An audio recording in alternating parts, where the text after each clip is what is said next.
सुप्रभात विद्यार्थियों, आज हम अपनी इस नए वीडियो में सूरदास जो कविवर हैं उनके विषय में पढ़ेंगे। मैं डॉक्टर विशेष कुमार शर्मा आपके सामने प्रस्तुत हूँ। आज भक्ति काल की सगुण मार्गी काव्यधारा के कृष्ण भक्ति शाखा के प्रतिनिधि कवि सूरदास जी का संक्षिप्त जीवन परिचय आपके सामने लेकर और उनके कुछ पद जिनकी व्याख्या, संदर्भ और काव्य सौंदर्य की हम चर्चा यहाँ करेंगे। प्यारे विद्यार्थियों, एक तो ये आपको क्लियर हो जाना चाहिए कि ये जो प्रश्न है ये आपके पाठ्यक्रम में किस प्रकार पूछा जाता है। तो काव्य संकलन जो काव्य भाग है हमारा हाई स्कूल में, उसमें काव्य भाग से 9 नंबर का प्रश्न 8-9 नंबर का प्रश्न इसमें आता है, जिसमें 6 नंबर की व्याख्या और 3 नंबर का जीवन परिचय होता है। कवि का संक्षिप्त जीवन परिचय वो 2 आधार पर आता है। संक्षेप में आपको जीवन परिचय देना होता है और किसी एक रचना का वहां आपको नाम भी लिख करके बताना होता है। इस आधार पर 3 नंबर का आपका जीवन परिचय होता है और 6 नंबर की काव्य खंड से व्याख्या आती है। तो हमारे पाठ्यक्रम में जितने भी पाठ हैं काव्य खंड में, उन सब में से हमें इन 9 नंबर के लिए काव्य खंड को मुख्य रूप से तैयार करना है। बात करते हैं सूरदास जी की। तो सूरदास प्रतिनिधि कवि हैं कृष्ण भक्ति काव्यधारा के। इनका जन्म संवत 1535 को रक्ता नामक ग्राम में हुआ माना जाता है। यद्यपि हमारे प्राचीन कवियों ने अपने जन्म, जीवन और जन्म स्थान के विषय में कहीं कुछ उल्लेख नहीं किया है, तो कुछ किंवदंतियां भी साथ में रहती हैं। उन्हीं आधार पर, विद्वानों के शोध के आधार पर हम उनके जीवन का सन, संवत और अन्य चर्चाएं करते हैं। इसी क्रम में आप जन्मांध थे या नहीं, इस विषय पर भी विवाद है। कुछ विद्वानों का मत है कि बाद में अंधे हुए होंगे। आप सारस्वत ब्राह्मण थे। सूरदास जी के गुरु वल्लभाचार्य थे। वल्लभाचार्य जी के निर्देश पर ही सूरदास जी श्रीनाथ जी के मंदिर में प्रतिदिन अपने नवसृजित पदों का गान करते थे। सूरदास जी ने 3 रचनाएं इनकी प्रमुखता से जो प्रामाणिक मानी जाती हैं, सूरसागर, सूर सारावली और सूर साहित्य लहरी, ये 3 प्रमुख रचनाएं हैं। ऐसा माना जाता है कि सूरसागर में इन्होंने 1.25 लाख पदों की रचना की, किंतु उन 1.25 लाख पदों में से वर्तमान में शोध के आधार पर लगभग 10 से 12 हजार पद ही अभी तक प्राप्त हो पाए हैं। शेष पद विलुप्त हैं कहीं। सूरदास जी कृष्ण जी के अनन्य उपासक थे। कृष्ण का जो माखन चोर वाला रूप है वो सर्वाधिक सूरदास जी को भाता है और इनकी मृत्यु सन 1583 में, इसको अगर हम संवत बनाएं तो 1640 संवत में बैठेगा। पारसौली नाम के गांव में हुई। ये इनका संक्षिप्त जीवन परिचय है।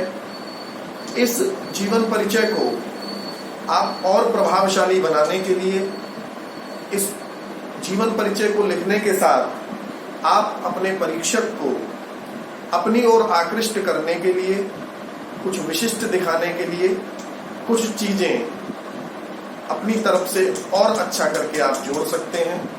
मैंने प्रयास किया है आप तक पहुंचाने का उसको प्रयास कर रहा हूं। 6 पंक्तियां उपलब्ध होती हैं, जिन 6 पंक्तियों का एक छंद कुंडलिया छंद है। उस कुंडलिया छंद में आप देखें, संक्षिप्त जीवन परिचय हमने प्रयास किया है। ये साभार हमें प्राप्त होती हैं पंक्तियां। उन पंक्तियों से हम देखते हैं कि किस प्रकार से हम इस संक्षिप्त जीवन परिचय को हम देख सकते हैं।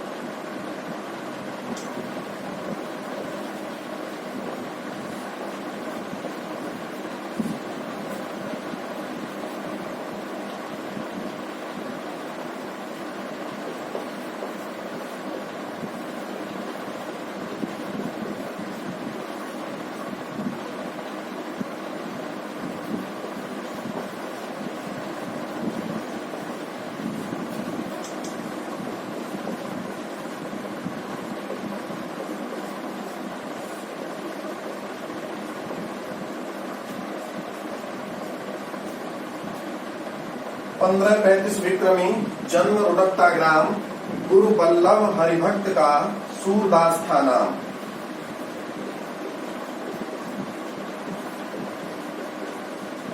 सूरदास था नाम,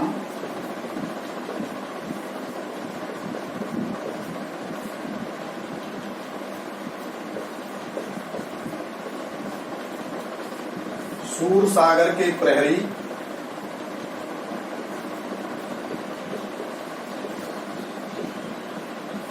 ब्रज भाषा में लिखी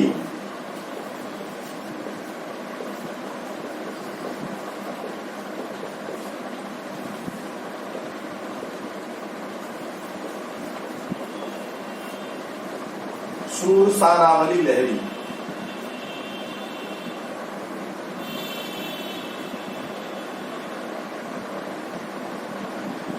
पंद्रह 35 विक्रमी जन्म रुनकता ग्राम, गुरु बल्लभ हरिभक्त का सूरदास था नाम। सूरदास था नाम, सूर सागर के प्रहरी, ब्रज भाषा में लिखी सूर सारावली लहरी। वात्सल्य सम्राट,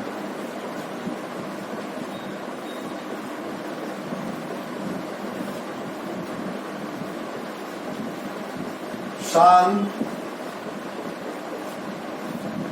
श्रृंगार सुहाए,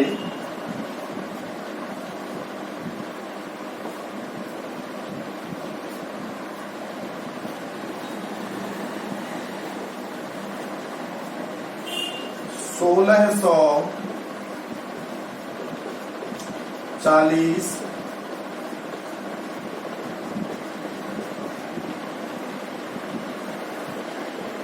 पारसौली से भाई। प्यारे बच्चों, आप देख रहे हैं 1535 विक्रम, ये विक्रम संवत के आधार पर उनका जीवन तैयार किया गया है। 1535 विक्रमी, जो विक्रम संवत और सन में आप जानते हैं, यदि आप नहीं जानते तो समझ लें, सही क्लियर नहीं हो। संवत और सन दो आधार पर मुख्य रूप से वर्तमान में हमारे यहाँ गणना की जाती है कवियों के जीवन परिचय आदि की। तो संवत और सन में अंतर है 57 साल का। जो विक्रम संवत है ये सन से 57 साल बड़ा है, यानी किसी भी सन में यदि आप 57 जोड़ दें तो उस वर्ष का विक्रम संवत निकल सकता है। इसको दो आधार पर सरलता से आप समझ सकते हैं। आप सबको अपने जीवन का, अपने जन्म का आपको सन पता होगा, ठीक है। आपको जिस सन में आप जन्मे पैदा हुए, आप उस सन में, उस ईयर में 57 जोड़िए। जो सन आता है, जो संख्या आती है, वो संख्या आपके जीवन का संवत हो जाएगा। दूसरा तरीका, वर्तमान वर्ष में, अब जैसे 2020 सन चल रहा है, इस 2020 में आप 57 जोड़ लीजिए तो 2020 का जो संवत होगा वो आपका 57 जोड़ करके 2077 हो जाएगा। तो बहुत आसान है, सन और संवत पर कभी कंफ्यूज होने की आवश्यकता नहीं है। केवल जब सन को संवत बनाना हो तब 57 जोड़ देना है, और जब संवत को सन बनाना हो तो संवत में से 57 घटा देना है, तो उस वर्ष की सन भी निकल आती है। 1535 में से हम 57 घटाते हैं तो 1478 आता है, जो इनका जन्म विद्वानों ने माना है। संवत और सन 1583 में इनकी मृत्यु मानी जाती है, जो प्रामाणिक आधार आज तक माना गया है। उस 1583 में हम पुनः 57 जोड़ेंगे तो 1640 आ जाएगा। इस आधार पर हमने संवत के आधार पर यह जन्म दिया है। इसमें देखिए कितनी सारी चीजें कभी की आ जाती हैं। 1535 विक्रमी, विक्रम संवत के आधार पर 1535 में जन्म हुआ। कहाँ हुआ? रुनकता ग्राम में हुआ। गुरु कौन थे? वल्लभाचार्य जी थे। उनका नाम क्या था? तो सूरदास था नाम। सूरदास इनका नाम है। सूरदास था नाम। सूर सागर के प्रहरी, इन्होंने सूर सागर, मुख्य इनका जो ग्रंथ है वो सूर सागर है। ब्रज भाषा में एक और चीज खास आ गई आपकी यहाँ, ब्रज भाषा। इन्होंने किस भाषा का प्रयोग किया? तो ब्रज भाषा का। सूरदास जी की भाषा कहाँ है? कहीं ये प्रश्न आपसे पूछा जाए तो आप बता सकते हैं ब्रज भाषा है। क्या क्या रचनाएं लिखी? तो सूर सागर पहले आ गया, सूर सारावली और सूर साहित्य लहरी लिखी। वात्सल्य सम्राट, इनको वात्सल्य रस का प्रणेता कहा जाता है। वात्सल्य रस का इनको सम्राट माना जाता है। इन्होंने प्रारंभ किया वात्सल्य रस को, लेकिन शांत और श्रृंगार दो रस ये भी इनको बहुत प्रिय थे। तो इन्होंने कौन कौन से रसों का प्रयोग किया वो भी आ गया। और 1640 पारसौली से धाये। तो संवत हमने इसलिए नहीं लिखा कि विक्रम हमने यहाँ लिख दिया है, तो 1640 संवत में ये पारसौली से इनका देहावसान हुआ, स्वर्ग परलोक गमन हुआ। इस आधार पर हम कह सकते हैं कि ये अगर हमने ये 6 पंक्तियां लिख दी तो हमारा जीवन परिचय ज्यादा अट्रैक्टिव हो जाएगा, ज्यादा प्रभावोत्पादक हो जाएगा।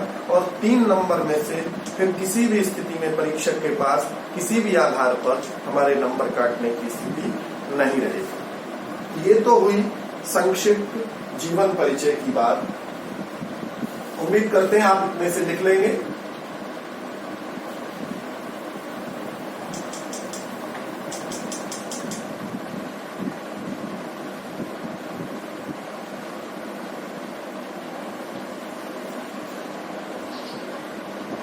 अब क्योंकि ये वीडियो ऐसे समय में आपके लिए उपलब्ध कराए जा रहे हैं जिस समय में आप में से अधिकांश के पास नई पुस्तकें नहीं होंगी, तो हम प्रयास ये कर रहे हैं कि पद्यकों की समस्या पहले ये थी कि कैसे पढ़ाया जाए, तो हम पद्य इसमें लिख देंगे और उस पद्य की फिर हम व्याख्या करेंगे और आप उसको समझ जाएंगे।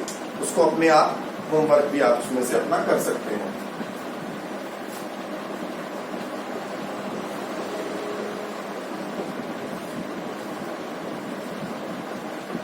पहला पद हमारे पाठ्यक्रम में है जो सूरदास जी ने लिखा, वह यह है, चरण कमल बंदो हरिराई, जाकी कृपा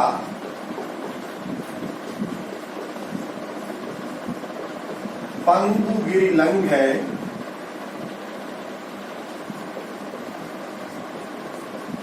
अंधे को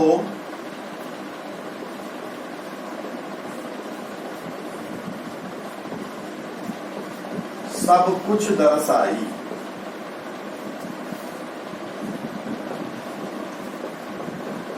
बाहिरो सुने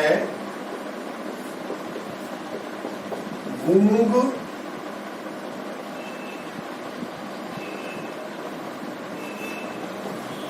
पुनि बोले,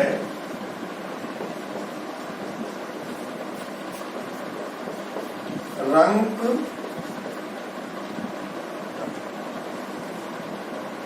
चले सिर छत्र धराई।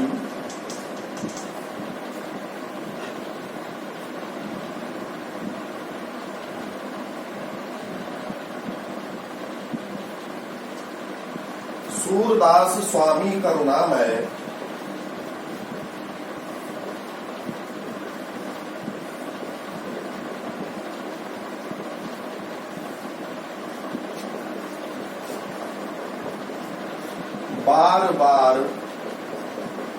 बंदों तिहि पाई। जैसा कि मैंने आपसे चर्चा की कि इसमें 2 नंबर का 6 नंबर की व्याख्या आती है।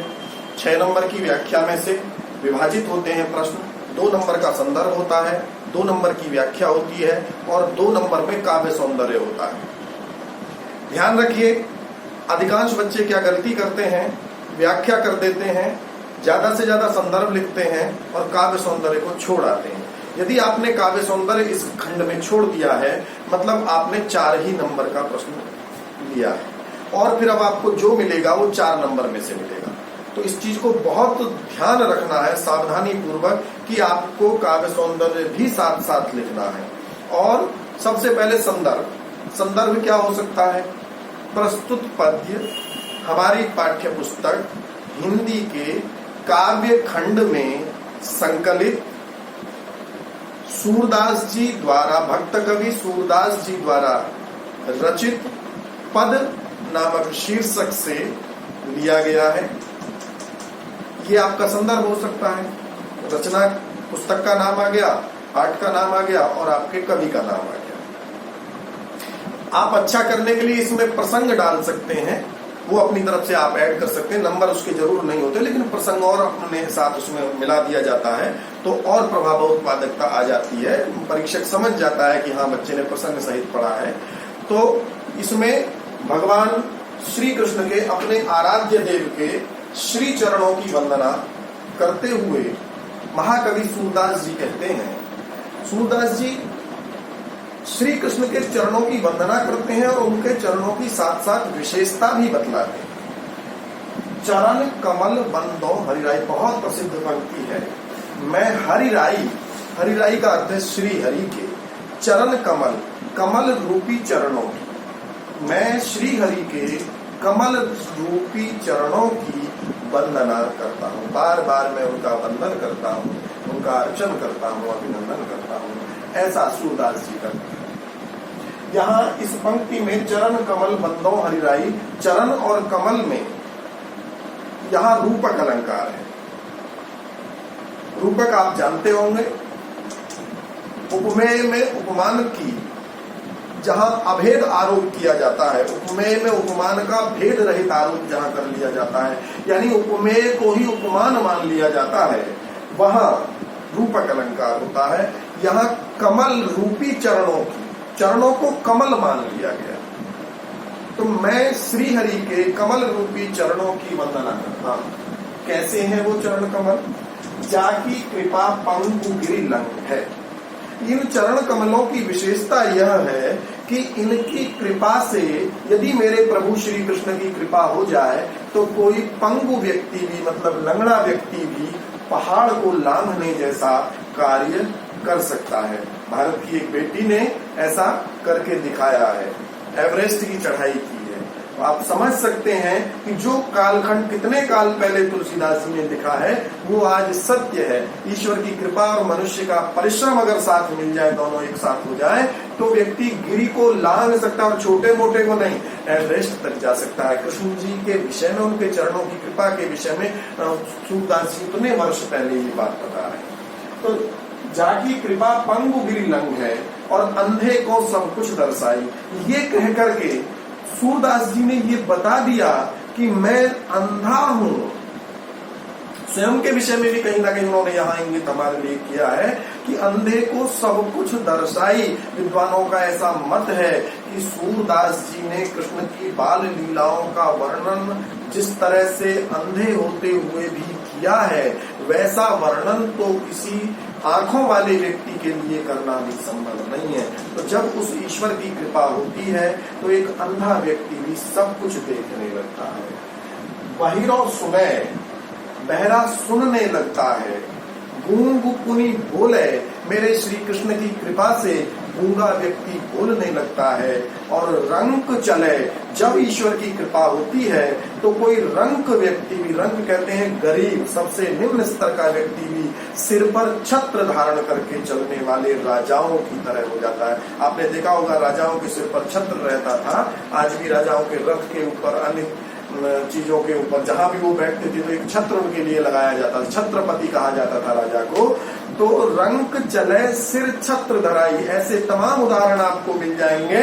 जब ईश्वर की कृपा होती है, सच्चे गुरु की प्राप्ति हो जाती है, तो एक सामान्य गड़रिये का बालक, जंगल में खेलने वाला, भेड़ चराने वाला बालक चंद्रगुप्त मौर्य बन जाता है। यद्यपि उसमें बनने के लिए ईश्वर की कृपा, गुरु की कृपा के साथ साथ उसके व्यक्तिगत परिश्रम का भी बहुत बड़ा हाथ होता है, लेकिन फिर भी जब तक ईश्वर कृपा नहीं करते तब तक अच्छे लोगों से हमें संपर्क नहीं होता, ऐसा मानना है। सूरदास जी भी इस बात को कहते हैं कि बहिरव सुने गूंग पुनि बोले, गूंगा बोलने लगता है, और रंग चले सिर छत्र धराई, सूरदास स्वामी करुणामय। सूरदास जी कहते हैं, हे मेरे प्रभु, हे श्री कृष्ण, आप बड़े करुणामय हैं, आप बड़े दयालु हैं, आप बड़े कृपालु हैं। बार बार बंदों की पाई, मैं आपके उन चरण कमलों की बार बार वंदना करता हूँ, मैं बार बार उनको नमन करता हूँ, मैं उनका वंदन और अभिनंदन करता हूँ। ये हमारा व्याख्या भाग हो गया। 2 नंबर का रहा काव्य सौंदर्य भाग। काव्य सौंदर्य में क्या है, देखिए मैं आज आपको काव्य सौंदर्य लिखने का सरल तरीका बताता हूं। काव्य सौंदर्य में जो आपने प्रसंग लिखा हो, पहली पंक्ति 1 नंबर डाल करके आप वो लिख दें। प्रसंग हमने क्या किया था, सूरदास जी अपने आराध्य श्री कृष्ण के चरण कमलों की वंदना करने को कहते हैं, एक पंक्ति कर रहे हैं, ऐसा एक और नंबर 2 नंबर डालेंगे उसमें हम, और 2 नंबर डाल करके हम और एक बात, कोई जो हमारी उस व्याख्या में खास बात हमें लगे, वो बात और एक पंक्ति, एक सेंटेंस हम वहां लिख सकते हैं। हमारे 2 पॉइंट हो गए। इसके बाद काव्य सौंदर्य में होता है रस। तो यहां भक्ति रस है, शांत रस भी है, भक्ति और शांत दोनों रस हैं, रस आप लिख सकते हैं। यहां होता है छंद, दूसरा छंद, ये काव्य सौंदर्य के तत्वों में रस छंद अलंकार आते हैं। तो छंद है गेय पद। सूरदास जी के सूरसागर में जितने भी पद हैं वो सब गेय हैं। गेय का अर्थ होता है गाया जा सकने योग्य, बहुत अच्छी लय में इस पद को गाया जा सकता है, तो गेय पद है। अलंकार, यहाँ अलंकार पहली ही पंक्ति में जो अलंकार है वो रूपक अलंकार है, तो इसमें हम अलंकार हम रूपक लिख सकते हैं। ठीक है, बार बार बंदों, जैसे ब वर्ण की आवृत्ति है तो यहाँ अनुप्रास अलंकार